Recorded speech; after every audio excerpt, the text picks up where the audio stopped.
Hello everyone. इस part के start में वे लूशॉन के घर पर जाती है। वो उसे अंदर नहीं आने देता था, लेकिन फिर भी वो ज़बरदस्ती घुस जाती है। लेकिन वो देखकर हैरान थी कि मेरे कोई मैजिकल ही सपने थे। देखो, घर की सेटिंग भी बिल्कुल सेम ही है जैसी सपनों में आती थी। और उसके बाद वे लूशॉन को वही एंटी एलर्जिक टैबलेट्स दे देती है। वो उस डॉग को ढूंढने के लिए उसके घर की तलाशी लेना चाहती थी बहाने बहाने से, लेकिन लूशॉन उसे रोक देता है। और उसके बाद जब वे वहाँ पर डॉग फूड पड़ी देखती है तो उसे यकीन आ जाता है कि ऐसा ही होगा। लेकिन लूशॉन क्या करता है, लूशॉन तो कवर करने के लिए वो डॉग फूड खुद ही खाना शुरू कर देता है। उसके बाद वो दोनों अपने केस पर डिस्कशन करते हैं। वो लोग मॉरिस कंपनी के लिए केस लड़ रहे थे, और उस मॉरिस कंपनी ने जो गेम बनाई थी वो इस वक्त लूशॉन के पास थी, और उसी के ही कॉपीराइट्स का इश्यू चल रहा था जिस पर उन्होंने केस लड़ना था। वो गेम खेलने के साथ साथ एविडेंसेस तलाश करने के लिए डिस्कशन भी करते रहते हैं। लूशॉन गेमिंग में बिल्कुल भी अच्छा नहीं लग रहा था। वे उस पर हंसती है तो वो कहता है कि ठीक है, तुम खेल कर दिखा दो। वे जब खेलती है तो वो इतना अच्छा खेलती है कि पूरा राउंड क्लियर कर लेती है। और उसके बाद उस गेम में जो सीन्स नजर आते हैं वो देखकर वे एकदम हैरान रह जाती है। सपने में उसके पास एक क्लाइंट आई थी जिसका नाम शंकाई था, जिसके अपने बॉयफ्रेंड के साथ कॉपीराइट इश्यूज पर कुछ प्रॉब्लम्स चल रहे थे।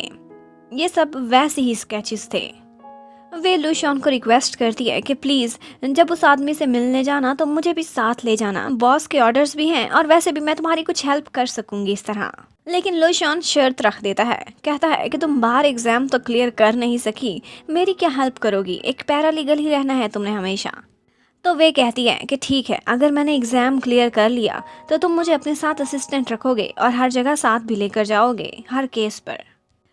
लूशॉन मान जाता है। उसके बाद वे बहुत प्यार से रिक्वेस्ट करती है कि जिस दिन मेरा एग्जाम है तुम मेरे साथ चलना, तुमने इतने ज़्यादा मार्क्स लिए थे, मुझे पॉजिटिव एनर्जी मिलेगी तुम्हारे साथ जाने से। लेकिन लूशॉन कहता है मेरे से ज़रा फासला रखो, मैं तुम्हारा बॉस हूँ, इतने करीब आने की ज़रूरत नहीं, और वैसे भी जिस दिन तुम्हारा एग्ज़ाम होना है मेरी बहुत इंपॉर्टेंट मीटिंग है, फजूल कामों के लिए टाइम नहीं मेरे पास। उसके बाद वे के एग्ज़ाम का दिन आ जाता है। उस दिन सुबह ही सुबह उसको एक डिलीवरी मिलती है जिसमें उसके लिए कुछ गिफ्ट्स थे और साथ ही साथ बेस्ट विशेस भी थीं। वे को देखते ही पता चल जाता है कि ये सब कुछ लूशॉन ने भेजा होगा। वो कोल्ड बनने की एक्टिंग करता है लेकिन अंदर से बहुत केयरिंग है। जब वे एग्ज़ाम देने के लिए जाती है तो इस दफ़ा वो अपने उसी डर को ओवरकम कर चुकी थी। वो बहुत अच्छे से एग्ज़ाम देती है और उसे यकीन था कि वो पास हो जाएगी। वो बहुत खुश बाहर आती है और उसी टाइम पर लूशॉन अपनी गाड़ी में छुप कर ये सब देख रहा था। अब उसका एग्ज़ाम इतना अच्छा हो गया था तो उसे मॉरिस कंपनी में डिस्कशन करने के लिए उसे अपने साथ ले जाना ही पड़ता है। वे वहाँ पर जिक्र करती है, कहती है कि मुझे पता है आपकी एक गर्लफ्रेंड थी शंकाई, उसी ने हाथ से सारे स्केचेस बनाए थे जो आपने बाद में अपनी गेम में यूज़ किए हैं। अगर वो ये स्केचेस दिखा दे तो कॉपीराइट का इशू क्लियर हो सकता है। लेकिन वो दोनों तो ब्रेकअप कर चुके थे।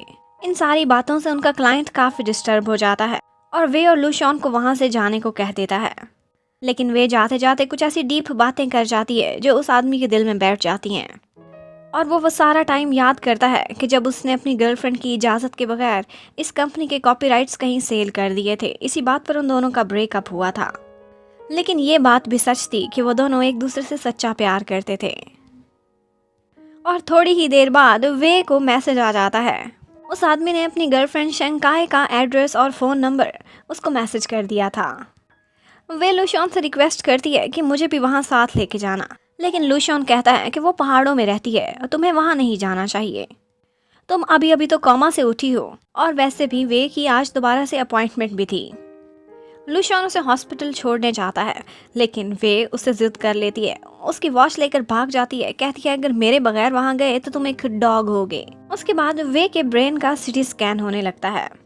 लेकिन यहाँ पर कुछ फिर से अजीबोगरीब सा हो जाता है। उसकी मैजिकल रिंग उसे उसके डैड से मिलाने लगती है सपनों में। उसके डैड कहते हैं कि मैं काफ़ी खुश हूँ, तुमने पास्ट में जाकर सब कुछ दोबारा से देखा और अब तुम हिम्मत में आ गई हो, तुमने सारा कुछ रिकवर कर लिया है। और इस दफ़ा वे को यकीन था। वो अपने डैड को वो कैप भी पहन कर दिखाती है, कहती है कि देखें मैं पास ज़रूर हो जाऊँगी। उसके डैड उसे हिम्मत दिलाते हैं, कहते हैं कि तुमने अपने भाई का और अपनी मॉम का सहारा बनना है। और उसके बाद उसकी मैजिकल रिंग उसे एक और भी सीन दिखाती है, और वो सीन होता है फ्यूचर से, जिसमें वो देखती है कि पहाड़ों के बीच लूशॉन को कोई मार रहा है। जब वे इस सपने से बाहर आती है तो वो एकदम परेशान हो जाती है, लेकिन लूशॉन तो आगे गुस्से में था। कहता है मेरी वॉच चुराई, मैं तुम पर रॉबरी का केस करूंगा। और उसके बाद डॉक्टर उनको सारी डिटेल्स बताता है कि अभी भी वे के ब्रेन में कुछ इश्यूज चल रहे हैं, लेकिन इन शॉर्ट आप उसे नॉर्मल कह सकते हैं। पर लूशॉन डॉक्टर को किसी तरह से कन्विंस कर ही लेता है कि इसे पहाड़ों पर सफ़र नहीं करना चाहिए। डॉक्टर को ऐसे लग रहा था कि लूशॉन वे का बॉयफ्रेंड है, लेकिन वो कहता है मैं सिर्फ बॉस हूँ इसका। लेकिन उसके जाने के बाद वे कहती है जल्द ही बॉयफ्रेंड भी बन जाएगा। उसके बाद वे बाहर आकर पूछती है लूशॉन क्या तुम्हारी कोई दुश्मनी तो नहीं किसी से। लेकिन लूशॉन कहता है कि तुम्हारी जैसी असिस्टेंट होते हुए मुझे किसी दुश्मन की कोई ज़रूरत नहीं है। और ये भी कहता है कि अगर तुम मेरे पीछे पीछे आई तो तुम एक डॉग होगी। वे खड़ी होकर सोचती है डॉग होने में क्या बुराई है, डॉग्स तो कितने क्यूट होते हैं, वुफ वुफ। और उसके बाद वे लूशी से लिफ्ट लेती है, चुआन को भी साथ गाड़ी में बिठाती है। कहती है कि तुमने लूशॉन का बॉडीगार्ड बनना है, कोई भी उसे नुकसान पहुंचाने की कोशिश करे, हो सकता है हमारे ओपोनेंट लॉ फॉर्म वाले वहां आ जाएं, कोई झगड़ा वगड़ा हो जाए तो मेरा बॉडी बिल्डर भाई लूशॉन को बचाएगा। जबकि लूशी उसे भी वहां पर बिजनेस से रिलेटेड कुछ काम था, वो वहां पर एक विला और साथ में कुछ फार्म हाउस खरीदना चाहती थी। जैसे ही वो लोग शंकाई के घर के बाहर पहुंचते हैं तो उसी टाइम पर लूशॉन धक्के खाकर घर से बाहर निकल चुका था। वे और बाकी लोग अब परेशान थे क्योंकि शंकाई तो उनकी बात भी नहीं सुनना चाहती थी। पर वे को लगता था कि एक दफ़ा हम उसके घर में चले जाएं, फिर मैं उसे कन्विंस करके ही रहूँगी। इतने में वो वहाँ पर कुछ बच्चों को देखते हैं जो शंकाई के स्टूडेंट्स थे। वो उनकी पेंटिंग की टीचर थी। आज शंकाई की बर्थडे थी, वो उसके लिए केक बनाना चाहते थे लेकिन नहीं बना पाए थे। इस बात पर वो सैड थे कि वे जाती है, कहती है मैं शंकाई की फ्रेंड हूँ और मैं आप लोगों की हेल्प करूँगी केक बनाने में। लूशॉन हैरान था कि तुम्हें कब से केक बनाना आ गया। वे कहती है मुझे एक फूल ने सपनों में सिखाया था। वो केक बनाकर जब वापस आते हैं तो शंकाई घर पर नहीं थी। उसके स्टूडेंट्स एक सीक्रेट की से उसका दरवाज़ा खोलते हैं और अंदर जाकर सारा घर डेकोरेट कर देते हैं। जब शंकाई आने लगती है तो सारे बच्चे और सब लोग छुप जाते हैं। वो बच्चे अपने टीचर को बर्थडे विश करते हैं, सरप्राइज़ देते हैं। साथ ही में प्रोजेक्टर पर कुछ वीडियोस चल रही थी। बच्चों के बाद वही गेम की वीडियो आती है। एक्चुअली उस मॉरिस के बॉस ने उस गेम में ऐसी डिज़ाइनिंग की थी जो बिल्कुल उनके लव की यादों को ही रिफ्लेक्ट करती थी। ये देखकर वो एकदम हैरान रह जाती है।